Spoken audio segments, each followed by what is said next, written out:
This final video here looks at how to recognise other people's preferences and then flex your behaviour to their preference in order to optimise the communication that you're looking to have with them. So every time you meet someone, you have an opportunity to practice the skill of recognising them and adapting your colour energy. And what you want to do in the first instance is to pull together a working hypothesis.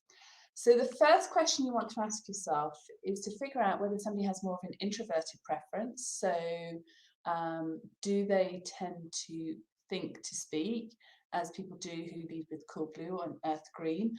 Or do they have more of an extroverted preference? So do they tend to be more talkative, and hence do they tend to speak to think?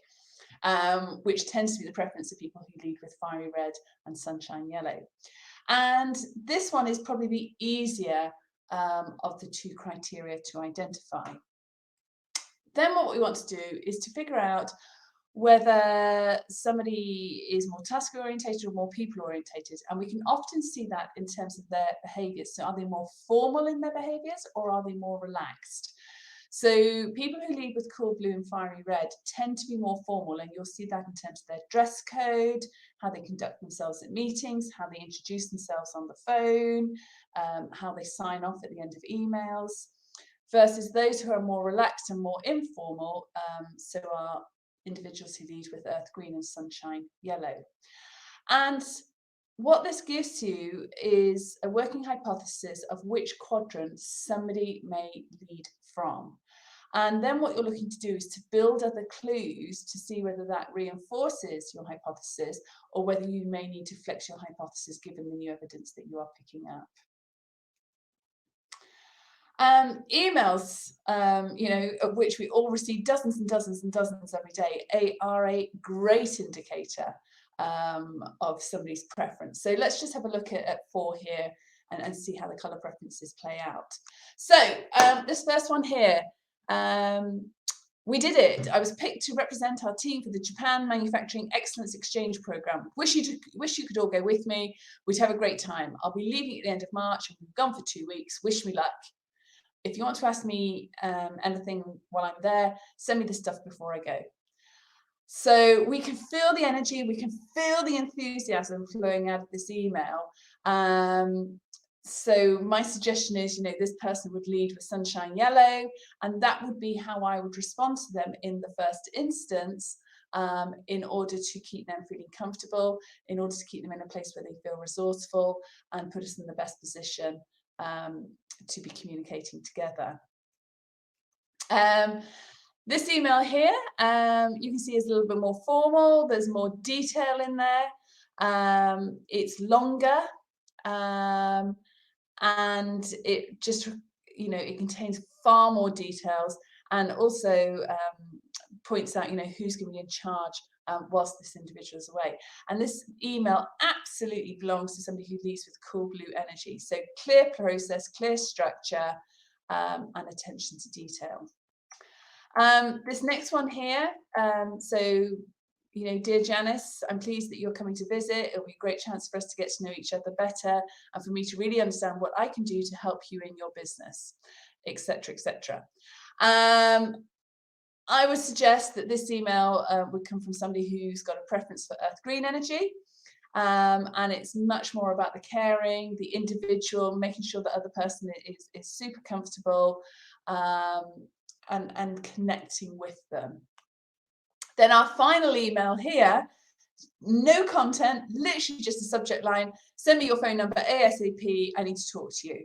And this is often the type of email that you get with somebody who leads with fiery red. And the beauty of really understanding where somebody's preference is it stops us taking some of their communication, some of their styles personally. So I know, as somebody who leads with green, when I get a short, sharp email from somebody who leads with red, it can quite often make me jolt. And instead of recognizing that that's just their preferred way of communicating, which I now understand, it really used to, make me shudder. And I used to take it personally, as if I had done something wrong for that individual. So Once we've got a working hypothesis, it's then thinking about actually how can we adapt and connect our behaviour in order to keep that person feeling comfortable. So, if we've got somebody who leads with fiery red, they're not interested in the small talk. They just want you to get in, get on, get out. All right. They want you to get straight to the point. So if you're working with somebody who leads with this colour, be direct, to the point. Do not hesitate. Do not waffle. All right. That's what irritates them like hell. You will put them into a less resourceful state. They will stop listening to you. If we're with somebody who leads with earth green, as is depicted beautifully in this cartoon, they need a much calmer energy. And the key is to not push them for quick decisions and to be patient and supportive.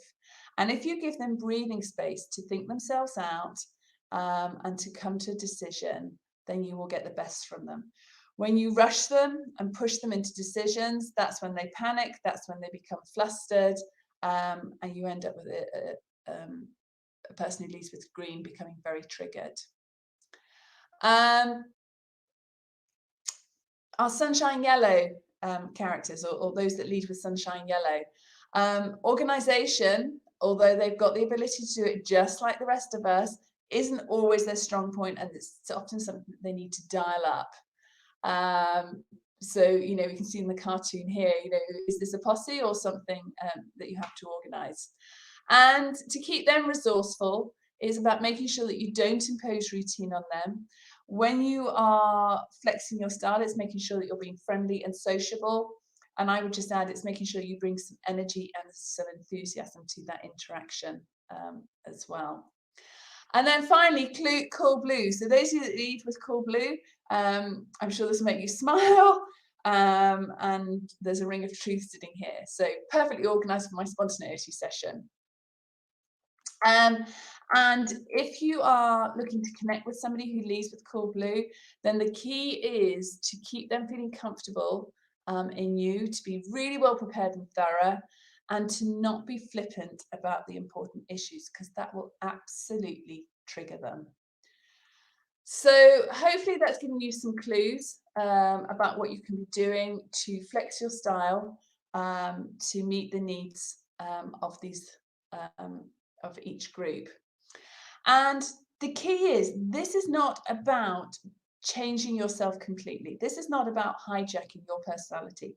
This is about leaning into the other person's behavior, and for you to make a 5% adjustment in your behavior so that you keep the other person feeling resourceful, feeling comfortable, and it puts you in a far stronger position to work with them and influence them and to arrive at an outcome that works for both of you, rather than working right across their needs and their feelings.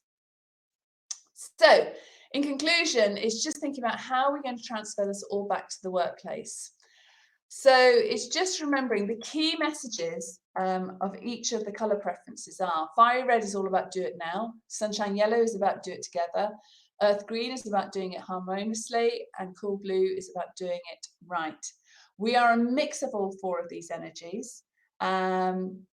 It's making sure that we don't ever allow this to be an excuse for our behaviour. So, if you lead with sunshine yellow, this is not about letting yourself off the hook and saying, I don't do data and I don't do Excel. You can do data as well as anybody else. It probably doesn't energize you and give you as much pleasure. That's all. But you have got the same ability and the same responsibilities to be doing it. And it's also just thinking about how you can bring your best self to the conversation. So if you lead with fiery red, how do you bring that wonderful action behavior, but bring it to the team with grace? If you lead with yellow energy, how do you bring that very necessary energy to the team, but you bring it with focus? How can you add focus to your gift to the team? If you lead with earth green, how do you ensure that your views and your opinions are heard and you bring your energy with power? And cool blue, in order to bring this powerful insight and analysis that you have, sometimes what you need to do is to dial up the enthusiasm so that others can hear you and you can be your most effective and influential self with them. So, you know, what we've done here is just giving you a quick snapshot of the insight model. This is just the start of the journey. As I said earlier, never let your colour preference be an excuse for doing or not doing something. It is just that, you know, if you work to your first and second colour preferences and you can spend a larger proportion of the time there, then it energises you to work in the colour preferences that are below the line for you.